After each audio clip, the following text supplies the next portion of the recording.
మనం అనుకుంటాము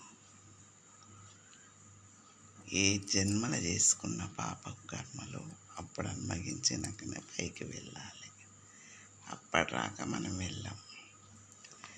ఎందుకంటే దేవుడన్నా కర్ణించి పోనీలే అనుకుంటాడు.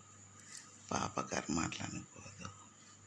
చేసిన పాపకర్మలు ఇక్కడే అనుభవించాలి, ఇక్కడే పోవాలి. నేను చచ్చిపోతా నాకేంది అని అనుకుంటాం. ఏటీఎం డబ్బులు పెట్టంగానే ఇట్లా ఏటీఎం పెట్టంగానే డబ్బులు రావడానికి చచ్చిపోవడానికి అట్లా ఉండదు. వండుకునే అన్నము తినలేకపోవచ్చు, పాపకర్మలైతే అనుభవించాలి. ఎందుకంటే ఈ జన్మలు చేసిన పాపకర్మలు అప్పుడే అనుభవించాలి. అనుభవించకుండా ఎట్లా పోతాం? ఆలోచించండి, చెప్పండి.